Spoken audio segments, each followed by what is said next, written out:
أعوذ بالله من الشيطان الرجيم. بسم الله الرحمن الرحيم.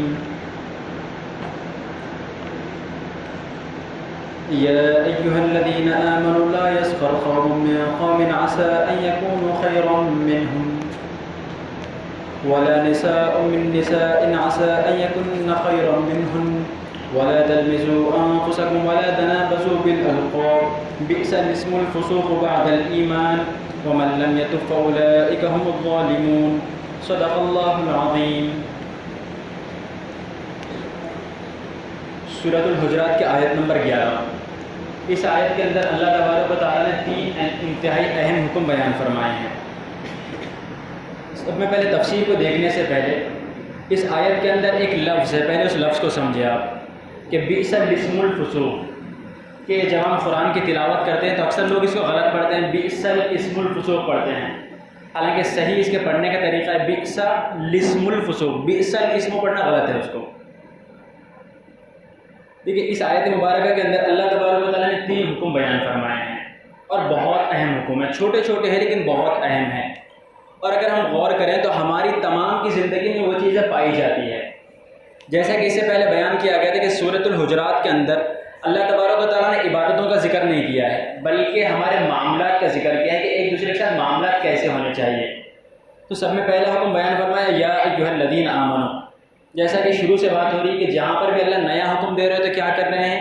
یا ایھا الذین آمنوا سے خطاب کر رہے ہیں کہ اے ایمان والو، لا یسخر قوم من قوم، کہ کوئی قوم کسی دوسری قوم کا مذاق نہ اڑائے.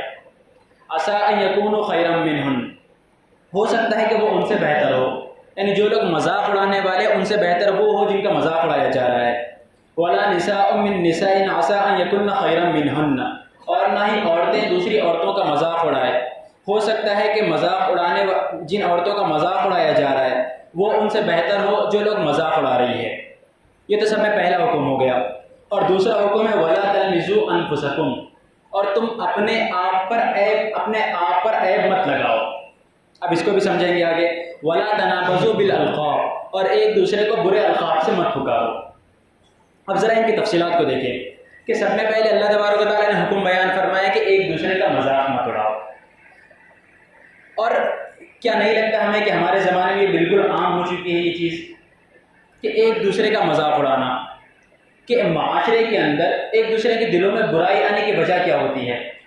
ہم دیکھیے مذاق کرنا الگ چیز ہوتی ہے اور مذاق اڑانا الگ چیز ہے. دونوں الگ چیز، دونوں میں فرق ہے. جب ہم کسی سے مذاق کرتے ہیں تو سامنے والے کو تب بھی تھوڑا سا برا لگتا ہے لیکن اس کے بعد وہ خوش بھی ہو جاتا ہے. لیکن جب مذاق اڑایا جاتا ہے تو سامنے والے کے دل کو تکلیف پہنچتی ہے. اور جب ہم اکثر ہم مذاق اڑا کر یہ بات بول دیتے ہیں کہ میں تو مذاق کر رہا تھا، لیکن مذاق کرنے والے کو پتہ ہوتا ہے کہ وہ سامنے والے کو تکلیف دینا مقصد ہے یا مذاق کرنا مقصد ہے. اکثر ہم مذاق کرنا بول کر سامنے والے کا مذاق اڑاتے ہیں، اس کے دل کی دل آزاری کرتے ہیں، سامنے والے کے دل کو تکلیف پہنچاتے ہیں.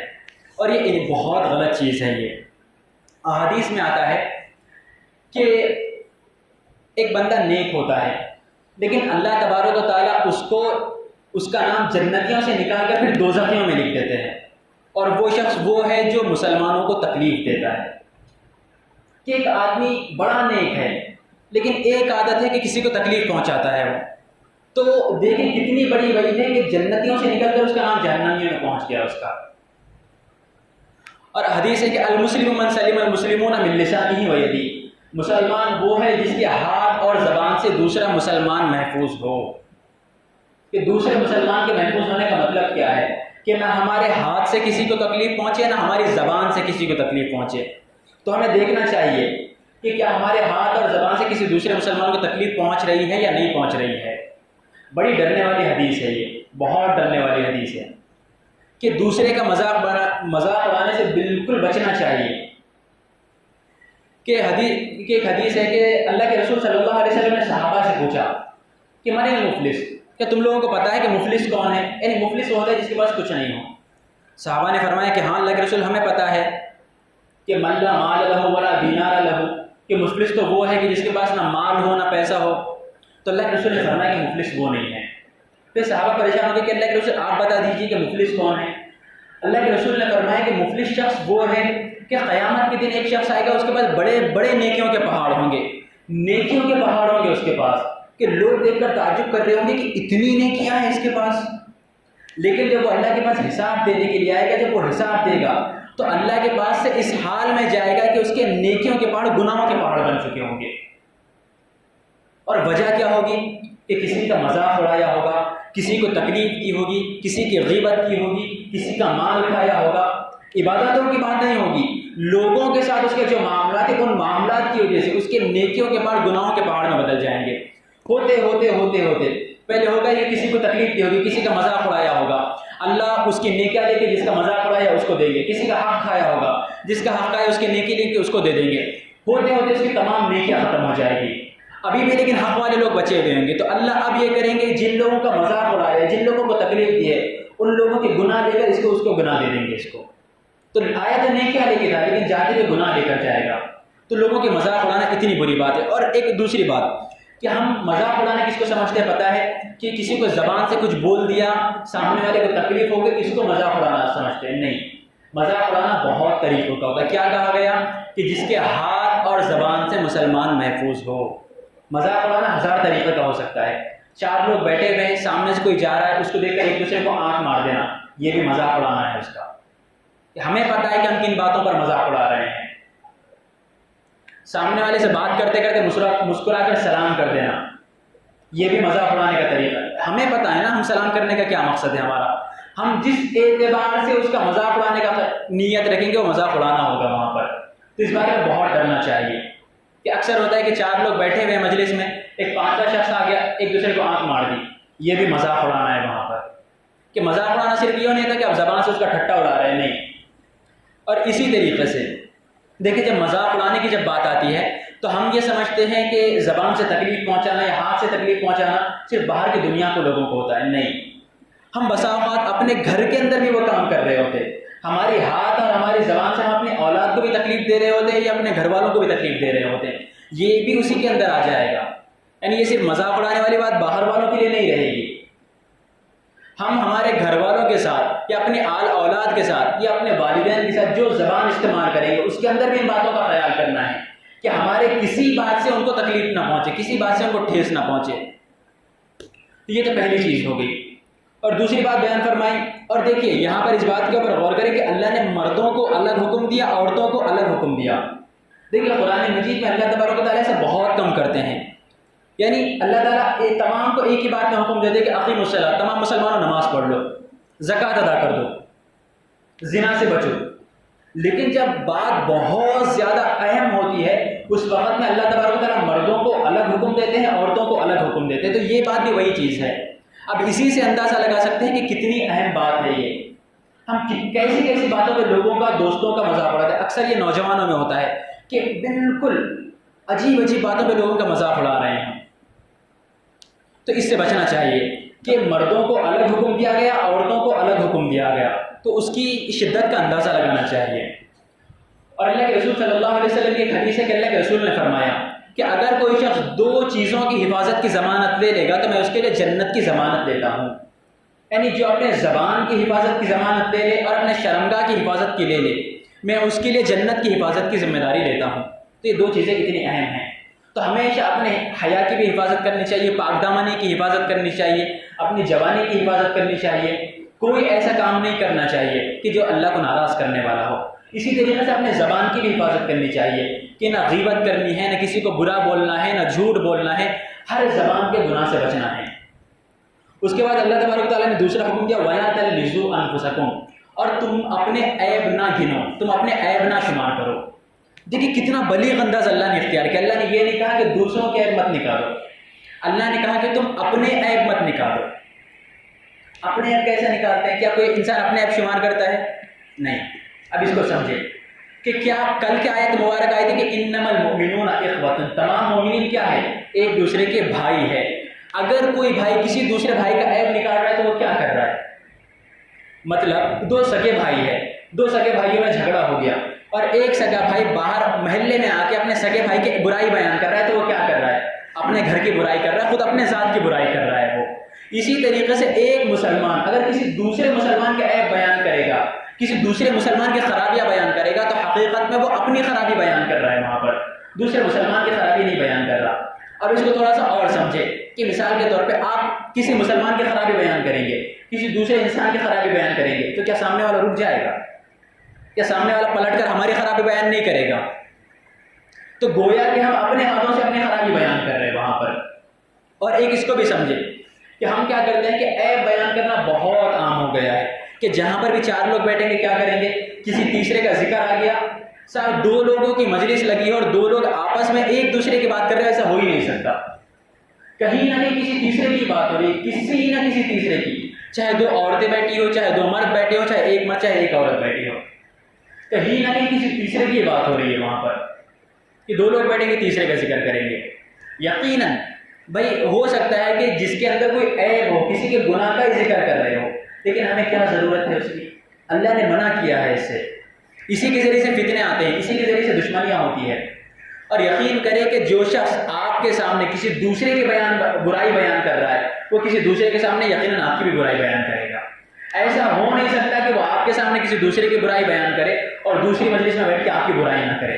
تو ایسے لوگوں سے بھی بچنا چاہیے کہ جن لوگوں کو عادت ہوتی ہے دوسروں کی برائیاں بیان کرنے کی، ان سے سلام وعلیکم السلام اتنا ہی معاملہ رکھنا چاہیے پھر، کہ وہ تو اپنی بھی آخرت تباہ کر رہے ہیں، ہماری بھی آخرت تباہ کرے گا۔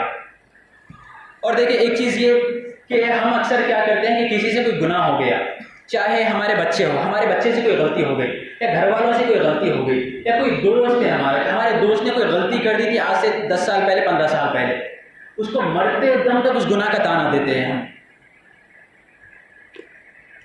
مرتے دم تک اس کو وہ گناہ کا تانا دیں گے اس کو، کہ بھائی مان لیجئے اس نے اللہ سے توبہ کر دی، اللہ کا وعدہ ہے کہ بھائی التائب من الذنب کمن لا ذنب لہ، جس نے گناہ سے توبہ کر لی، اپنے غلطی سے توبہ کر لی، وہ ایسا ہے جس نے اس نے غلطی کی ہی نہیں۔ جب اللہ نے مٹا دیا، فرشتوں نے مٹا دیا، تو ہم بھولنے کو کیوں تیار نہیں ہیں؟ ہم ساری زندگی کیوں یاد رکھتے ہیں اس بات کو؟ ساری زندگی وہ ایک غلطی ہم ساری زندگی مرتے دم تک نہیں بھولیں گے۔ اور دیکھیے یہ بھی حدیث ہے، حدیث کے الفاظ ہے یہ کہ اگر کسی شخص نے کسی مسلمان بھائی کو ایسے گناہ کا تانا دیا جو اس نے کیا اور اس پر اللہ سے توبہ کر لی ہو، اور اس کے باوجود اس کو اس گناہ کا تانا دیا، تو اس گناہ کا تانا دینے والے کو اللہ تبارک و تعالیٰ اس وقت تک موت نہیں دیں گے جب تک وہ اس گناہ میں ملوث نہیں ہو جاتا۔ ہم کیا کرتے ہیں بھئی، سامنے والے کا گناہ اس کے ساتھ ہے، ہم کون ہوتے جج کرنے والے اس کو؟ بھئی زندگی نکل جاتی ہے، زندگی پوری، لیکن مرتے دم تک، اور ہم نے نہ اس گناہ کو نہ ایک ہتھیار بنا لیا ہوتا ہے کہ سامنے والے کو جب بھی تکلیف دینی ہے وہ لفظ استعمال کرنا ہے، جب بھی تکلیف دینی ہے وہ لفظ استعمال کرنا ہے۔ اکثر گھروں میں ہوتا ہے یہ، عورتیں مردوں کے ساتھ کرتی ہیں، مرد عورتوں کے ساتھ کرتے ہیں، والدین بچوں کے ساتھ کرتے ہیں، دوست دوستوں کے ساتھ کرتے ہیں، ساری زندگی چلتا ہے وہ سلسلہ۔ بھائی اس کے بعد معاشرے میں محبتیں کہاں سے آئے گی، اتحاد کہاں سے آئے گا؟ تو اس سے بھی بچنا چاہیے۔ اس کے بعد آگے تیسرا حکم بیان کرنا ہے وَلَا تَنَابَزُوا بِالْأَلْقَابِ، اور ایک دوسرے کو برے القاب سے مت پکارو۔ اور یہ بالکل بہت، اب سوچیں اللہ کتنی باریک بات بیان کر رہے ہیں کہ ایک دوسرے کو برے القاب سے مت پکارو۔ اور ایک چیز اور ہے وَلَا تَنَابَزُوا بِالْأَلْقَابِ، میں نے تو اس کا ترجمہ برے القاب کیا ہے، لیکن اللہ نے وہاں پر صرف کیا ایک دوسرے کو القاب سے مت پکارو، کہ برے القاب سے پکارنا تو الگ چیز ہے۔ ہم کسی کو لقب سے، لاڑ سے کوئی چیز پکار رہے ہیں تو اس کے اندر بھی دیکھنا چاہیے کہ یہ لفظ مناسب ہے یا نہیں ہے۔ ہم ہمارے بچوں کو برے القاب تو ابھی بازو میں رکھے آپ، اب ہم ہمارے بچوں کو یا گھر میں جن ناموں سے پکارتے ہیں کیا نام مناسب ہوتے ہیں وہ؟ دیکھیں، اور جو نام رکھا جاتا ہے، نام کی خاصیت یہ ہوتی ہے کہ نام کی تاثیر اس انسان کے اندر آتی ہے۔ مثال کے طور پہ کسی کا نام عبداللہ ہے تو اس کے اندر عبد کی تاثیر آئے گی۔ ہم اکثر غور کر لیں، جس کا جو نام ہے، آپ میں سے اکثر ہر کوئی اس بات کے اوپر غور کرے، آپ کا جو نام ہے آپ اپنے اندر اس نام کی صفت کو پائیں گے۔ اگر کسی کا نام عبداللہ ہے تو وہ اپنی زندگی میں غور کرے تو اپنے نام کے اندر اس بات کو پائے گا۔ اگر کسی کا نام عبد المتین ہے تو متین کا نام ہوتا ہے مضبوط، تو وہ اپنی زندگی کے اندر پائے گا کہ اس کے جسم کے اندر وہ طاقتور ہوگا۔ وہ اکثر ناموں کی تاثیر، ناموں کے اثرات ہماری ذات کے اندر ہوتے ہیں۔ تو ہم ہمارے بچوں کو، اپنی اولاد کو جو لاڑ سے انعام دے کر پکارتے ہیں اس کے بھی اثرات ان کے اندر آتے ہیں۔ تو جس لقب سے پکار رہے ہیں اس لقب کے اندر بھی غور کرنا چاہیے۔ بچوں کو جب بھی پکارے اچھے القاب سے پکارنا چاہیے، برے القاب سے نہیں پکارنا چاہیے۔ اور دیکھیں ہم کیا کرتے ہیں کہ محبت میں ہے تو اچھے الفاظ سے پکار لیا، اگر غصہ ہوگا تو کیا کرتے ہیں، گدھے ادھر آ۔ ان سے بھی بچنا چاہیے بھائی، یہ بھی لقب ہے، مطلب ہم کیا کرتے ہیں، غصہ آ گیا، ارے بیوقوف ادھر آ، مطلب اس کو بیوقوف کون بنا رہے ہیں؟ باہر دنیا بیوقوف نہیں بول رہی، پہلے گھر کے اندر ہم بیوقوف بول رہے ہیں اس کو، پھر وہ بیوقوف والا رویہ بھی رکھے گا۔ اور دیکھیں اکثر جو غلطیاں ہوتی ہیں، ہم غلطیوں کے اوپر تنبیہ بڑی غلط طریقے سے کرتے ہیں، بڑی غلط طریقے سے۔ مثال کے طور پہ بچہ پانی لے کر آ گیا، یا گھر والے پانی لے کر آ گئے، یا کھانے میں نمک زیادہ ہو گیا، کچھ بھی ہو گیا، ایک پانی کی مثال، کوئی پانی لے کر آیا ہے، پانی لانے کے بعد اس کے ہاتھ سے غلطی سے پانی گر گیا، تو ہم کیا کریں گے وہاں پر؟ اس درجے غصہ، اس درجے ذلیل کریں گے کہ پانی لانے کا سلیقہ نہیں ہے، کام کرنے کا سلیقہ نہیں ہے، یہ نہیں ہے، وہ نہیں ہے۔ صاحب اس بات کے اوپر بھی تو غور کریں نا ہم کہ اس نے زندگی میں پانی آج تک کتنی مرتبہ لایا ہے؟ ہو سکتا ہے کہ دن میں 10 مرتبہ پانی لاتا ہے، 10 مرتبہ اگر دن میں پانی لاتا ہے تو مہینے میں 300 مرتبہ پانی لاتا ہے وہ۔ کوئی انسان مہینے میں 300 مرتبہ پانی لا رہا ہے اور ایک مرتبہ اس کے ہاتھ سے پانی گر رہا ہے، ہم اس کے اوپر کیا معاملہ کرتے ہیں کہ پانی لانے کا سلیقہ نہیں ہے، یہ نہیں ہے، وہ نہیں ہے، کھانا گرا دیا، یہ کر دیا، کھانے میں نمک زیادہ ہو گیا۔ بھائی غلطی تو اس کو بولیں گے نا، بدتمیزی تو اس کو بولیں گے۔ اگر کوئی انسان روزانہ کر رہا ہے، روزانہ کر رہا ہے پھر الگ بات ہے، لیکن ایک مرتبہ غلطی ہوگی تو یہ معاملہ ہوتا ہے۔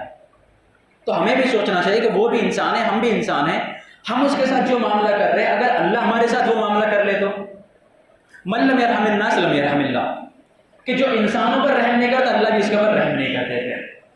اگر ہم چاہتے ہیں کہ اللہ ہم پر رحم کرے تو ہمیں بھی بندوں پر رحم کرنا چاہیے۔ تو القاب کے اندر بہت سوچ سمجھ کر القاب استعمال کرنے چاہیے۔ اللہ کے رسول کی زندگی ہمارے سامنے نمونہ ہے کہ اللہ کے رسول جب حضرت عائشہ سے لاڑ میں ہوتے تھے، محبت میں ہوتے تو حمیرہ کے نام سے پکارتے تھے، لیکن اللہ کے رسول غصہ ہوتے تھے تو کیا کرتے تھے، عائشہ کے نام سے پکارتے تھے۔ حضرت عائشہ خود فرماتی ہے کہ اللہ کے رسول مجھ سے غصہ ہوتے تھے تو مجھے پتہ چل جاتا تھا، کیسے کہ اللہ کے رسول مجھے عائشہ سے پکارتے تھے، حمیرہ سے نہیں پکارتے تھے۔ یہ ہے سلیقہ، یہ ہے تہذیب۔ ہمیں بھی، ہم سوچتے کہ غصے میں ہم بول دیتے، بس محبت میں تو نہیں بولتے نا، سب غصے میں ہی تو پتہ چلتا نا، محبت میں کون گالی دیتا، غصے میں گالی دیتے سب۔ تو اصل چیز وہی ہے، ہمارے اخلاق تبھی پتہ چلتے ہیں غصے کی حالت میں کہ کتنی تہذیب ہے ہم میں۔ تو برے القاب سے پہلے تو القاب کے اندر بھی سوچنا چاہیے کہ کس طریقے کے القاب سے ہم پکار رہے ہیں، چاہے بچے ہو، چاہے گھر والے ہو، چاہے غصہ ہو، جس کی حالت میں پہلے تو نام صحیح استعمال کرنا چاہیے۔ ان کے لیے جو بھی لقب دے رہے ہیں لقب کا صحیح استعمال کرنا چاہیے۔ لقب دینا کوئی بری بات نہیں ہے، اللہ کے رسول کے القاب دیتے تھے، لیکن ایسے القاب دینے چاہیے جو کہ مناسب ہو، ان کے اثرات بھی آتے ہیں۔ پھر برے القاب سے تو بالکل نہیں پکارنا چاہیے۔ بئس الاسم الفسوق بعد الایمان، ایمان لانے کے بعد برا نام بری بات ہے۔ دیکھیں اوپر اللہ نے کیا فرمایا کہ اللہ تبارک و تعالیٰ نے اولئک حبب الیکم الایمان، اللہ نے تمہیں ایمان دیا، اللہ نے تمہارے دلوں کو نور کے لیے قبول کر دیا۔ بھئی جس کو ایمان ملا ہے نور ہی تو ملا ہے نا اس کو۔ اولئک حبب الیکم الایمان، اللہ نے تمہارے دلوں کے لیے ایمان کو محبوب بنا دیا، کفر کو ناپسندیدہ بنا دیا۔ اب اتنی ساری چیزیں ہونے کے بعد ایک مومن کے شایع نشان نہیں کہ وہ ان خرابیوں میں مبتلا ہو۔ ایک ایمان ملا ہے اس کا، اس کے شایع نشان نہیں کہ وہ دوسروں کا مذاق اڑائے، اللہ کے بندوں کا مذاق اڑائے۔ ایک مومن ہے، اس کے شایع نشان نہیں کہ وہ کسی دوسرے کے عیب تلاش کرے۔ ایک مومن ہے، اس کے شایع نشان نہیں کہ وہ دوسروں کے گناہ تلاش کرے، دوسروں کی عیب جوئی کرے، دوسروں کے اندر برائیاں نکالے۔ وَمَن لَّمْ يَتُبْ، اور جو کچھ بھی یہ کر رہا ہے اس کو توبہ کر لینی چاہیے۔ اگر کوئی توبہ نہیں کرتا فَأُولَٰئِکَ هُمُ الظَّالِمُونَ، تو وہ شخص ظالم ہے۔